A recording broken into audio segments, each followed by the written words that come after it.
So I basically wanted to go over my Cinewhoop config really quick that I've done for the Tadpole.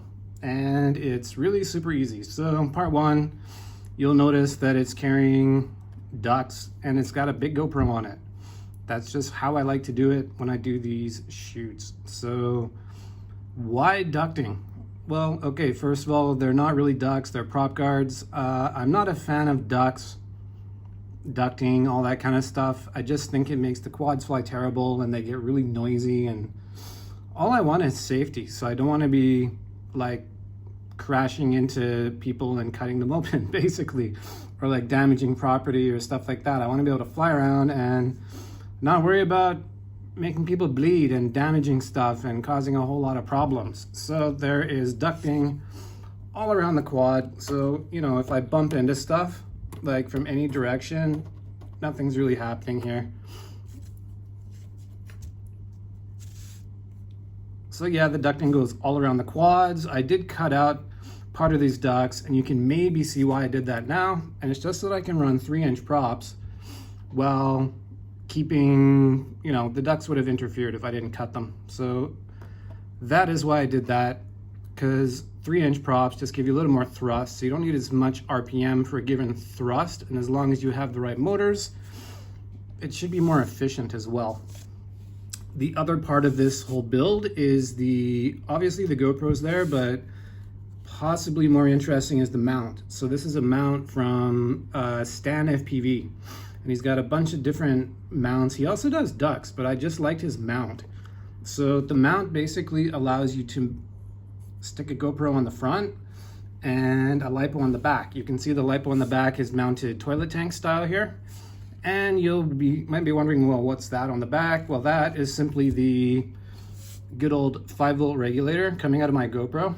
And I'm just sort of running it through the battery there and out to the back. So that's really all I need to do, because now I plug in this LiPo and it's gonna send the power straight to the GoPro, regulated at 5 volts, 2 amps, which is exactly what the GoPro wants. And the nice thing about that approach is that it's modular, so I can just remove this very easily and go back to normal Tadpole acro configuration without any hassle. You can see I'm running a pretty big battery. It's about an 850 milliamp battery. So I can run smaller batteries than this, but the flight time will be less. So most likely this is the battery I'll be running, because that should give me around 5 minutes of flight time, which is really what you want for particularly on a shoot when you're trying to collect certain images or you're trying to get a certain line. You need that amount of time to kind of feel out the place and have enough wiggle room in your flight room so you can try stuff twice in a row on the same pack and all that kind of good stuff. Now, the reason I'm running a full GoPro instead of a naked is because, okay, this is a Hero 8. So I spoke about this a bit in my last video, but what I love about the Hero 8 is the Hyper Smooth 2 on this camera. It's just amazing. So you can literally fly it and grab the footage out of here and it's gonna be amazing. You don't need Real Steady. You could use Real Steady on this if you really, really want. But with this Hyper Smooth 2, it gives you really smooth footage. It also removes a lot of any oscillations or prop wash on the quad. It's extremely good at dealing with that. So it's just another thing you don't have to worry about. The other nice thing about running a full GoPro though is I maintain the LCD right on the back of it. So, you know, it's really quick to change settings and also preview your videos and stuff like that. So you can, you know, if you're sitting with an editor or a director or whatever, you can show him what you shot and he can delete shots or see what you've actually done. It's just a way of building confidence, and it's super convenient. It's just a GoPro. There's nothing to it. All I've done is remove the battery from the GoPro just to save 20 grams. Now, I don't even have to do that. I'm just doing it because why not? So that is the basic setup. It's just a Tadpole 3-inch with ducts strapped on it, a special top plate, and yeah, special mount. I'm gonna go out and do a little test flight on it later on just to see how it works, but I've already kind of tested this and it should work absolutely fine with no problems.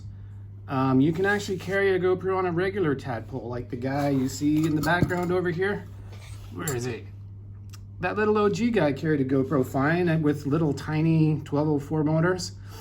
But, you know, I wasn't too happy doing that. The motors were getting a little bit hot and it was a bit much for that guy to do, and I didn't run ducks on that quad. So, you know, this quad is ready to Cinewhoop with the best of any Cinewhoops. It's not going to hurt anyone. But more importantly, it lets you get really, really, really close to stuff. So in my limited experience, or in my opinion, the real magic of a prop guarded, I almost said ducted.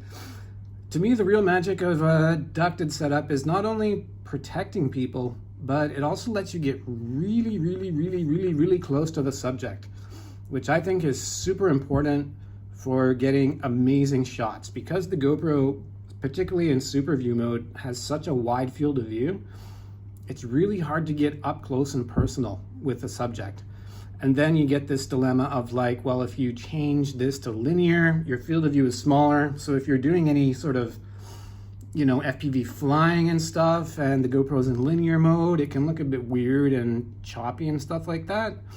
So it gives you the best of both worlds, but it gives you the ability to try for the mega gaps and literally get like within inches of the subject that you're trying to film. In combination with all the cool stuff that this camera can do, in particular, you know, changing frame rates and all that, so you can shoot fast frame rates, and then you can convert that to really awesome slow motion shots and all sorts of good stuff. It gives you a lot of flexibility, and my philosophy is that running these bigger props and these slightly bigger motors just gives the whole platform that little bit more of efficiency and stability that it needs. So, you know, I could chop the weight down by using a smaller quad and 2.5-inch props and smaller motors, and I've done that before, and it does work. It will carry the GoPro, but it's a little less unstable and it's a little less happy, and it, you know, the quad will sink. It has way less power. So I mean, the power difference between 3-inch and 2.5 is quite a bit, particularly when you're carrying this much weight. And really, the whole purpose of this is to be able to essentially just make a GoPro fly and have complete control over where I want to fly that GoPro. I want to fly it in up close and get the craziest shots I can do, combining maybe, you know, wider, far away FPV shots, maybe even a little acro or whatever, with hyper close, hyper stable, hyper proximity, you know, mega detailed shots. I just love those details. Maybe I'm on the autistic spectrum, I don't know. I love getting up really close to stuff though and just seeing the details of it. But with people as well, that's also particularly important. So this is the platform I've come up with after a lot of trial and error. We're gonna put it to the test, and I have 2 of them. So basically, I do have 2 of these. I only have one like mount, but this is just 4 screws to move that whole top plate over to that guy. So all I've got to do is change the props on this guy because it's running 2.5-inch props. So I change the props, but normally you just stick on the ducts, stick on the top plate, and your awesome acro tadpole has magically transformed itself into a very capable Cinewhoop that is carrying a full GoPro with all of the power that a full GoPro gives you versus a naked or whatever, blah, blah, blah. It's an extremely powerful, extremely flexible combination. The size difference is kind of cool, huh? It's like the ducted quad looks a lot bigger than it really is, and it's heavier too and all that good stuff, but it's a super easy conversion to do. I'm not gonna say that I recommend everyone try it. This is just what I'm going for. So instead of having like multiple quads and stuff like that, I just wanna have a couple good quads, so show up at a shoot. I will show up at the shoot with both quads with the ducts on ready to go, and then I just swap the top plate between them if anything goes wrong or whatever. And that's it. It's very simple and effective. But obviously we have to get up the scale though and see what this sucker weighs. So look, this is not gonna be a sub 250 setup by any stretch of the imagination. I tried for that sub 250 Cinewhoop thing, and yeah, it just didn't quite go that way. So let's try and get this guy set up on the scale, which is hard to do because the pads are a little bit. So all up weight is hard to see. Oh, come on. You can barely see it, but I can see it. So look, it's 351 grams all up weight. So it's 100 grams over limit, but it's functional, it works. So if you're not super picky about that 250 thing for your Cinewhoops, that's what it weighs. We'll see how it flies later on.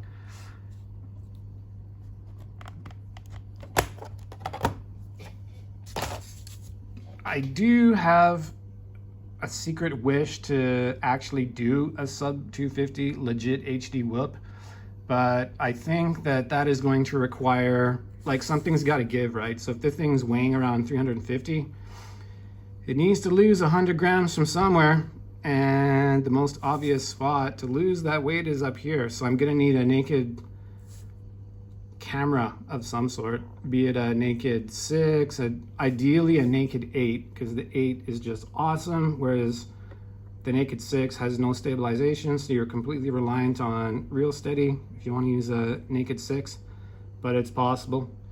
Possibly a naked session. Basically any HD cam that can get down to, I don't know, maybe 20-30 grams in that area will help. And then the other place to save a lot of weight will be the battery. So by running a much lighter camera, I can run a smaller battery as well, and that also is going to save a ton of weight. And that should probably get it under the 250 mark. In fact, why don't I just mock that up and test it just for the hell of it? Because I'm curious now.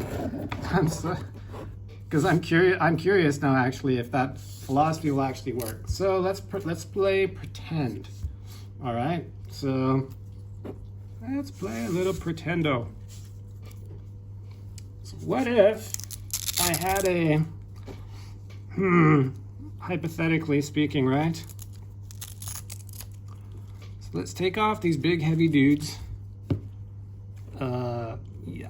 So this is just gonna come off here. You want to be kind of gentle with that.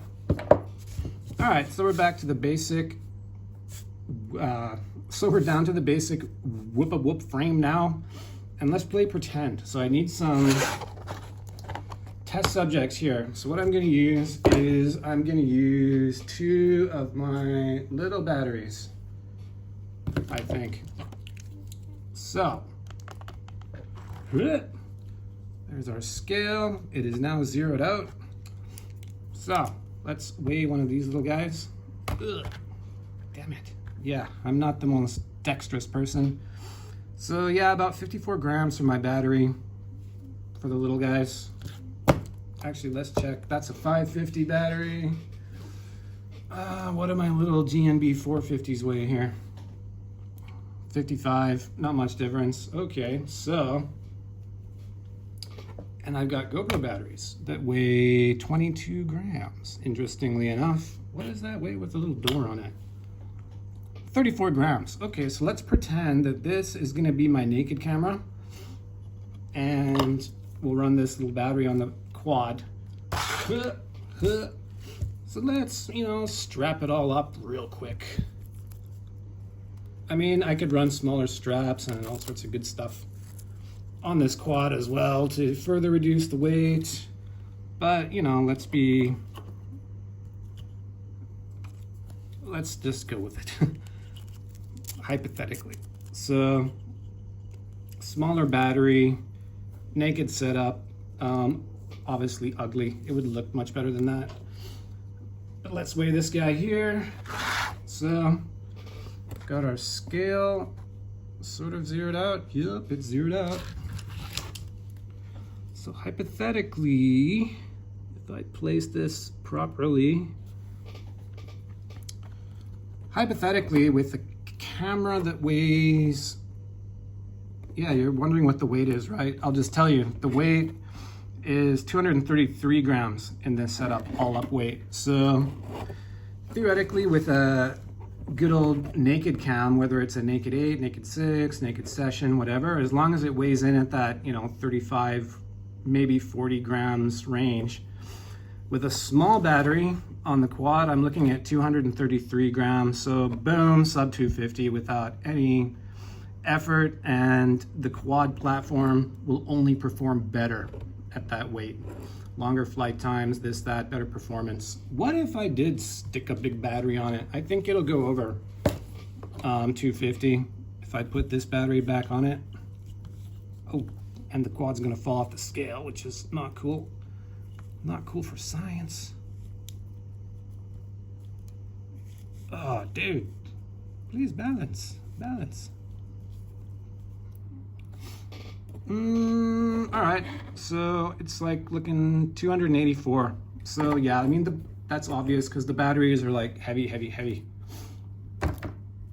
But I could run that config, no problem, and it's gonna be sub 250. So that's what I'm eventually aiming at when I solve the question of like, what HD cam can I use on this thing? When I solve that, then I'll be all like, yay, sub 250, rah, rah, rah. But, you know, the basic idea is to come up with a platform that is just gonna do the job now with what I have. And then when I get something better, it'll be even better. And I won't have to change everything again. And that's it. Not much more to say, but yeah, given that the whole idea when I was building these quads was to basically get the best of both worlds. So I wanted an acro quad configuration, and this guy's still carrying a Runcam split on it. So it's got that. If I want, I can stick an Insta360 Go on it. If I wanted, and I have this light magic 30-something gram camera, I could also acro and stick that 30-something gram camera on this guy and do acro with it, which would be super awesome. And when I want to Cinewhoop, put the ducks on it, put the bigger battery, whatever you need to do, and it's good to do all the Cinewhooping that you could possibly want with the same drone, same tune, same everything.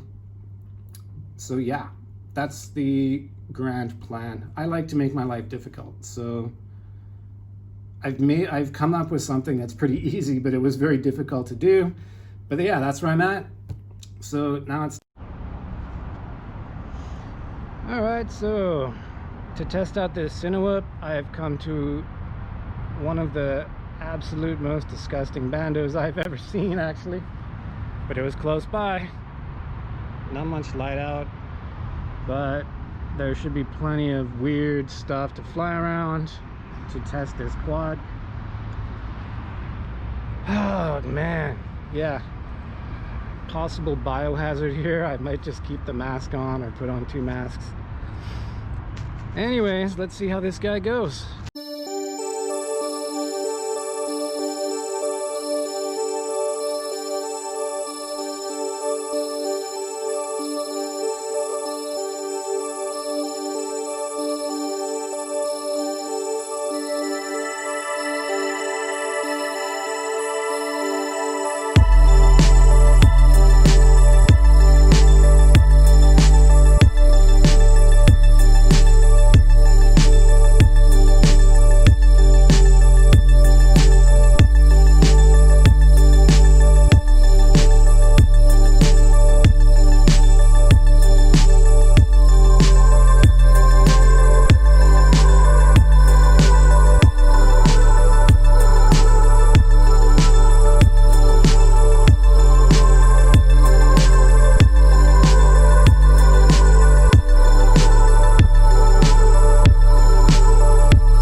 5 minutes of flight time easily. Dusty here. Motor's hot-ish. Nah, not bad. I mean, I can touch them for a while. That's cool. That's what I want. Let's put in another battery and keep having some fun. Still got a bit of light going on here, so why not keep experimenting? Particular, I don't know. Can this guy acro? Let's find out.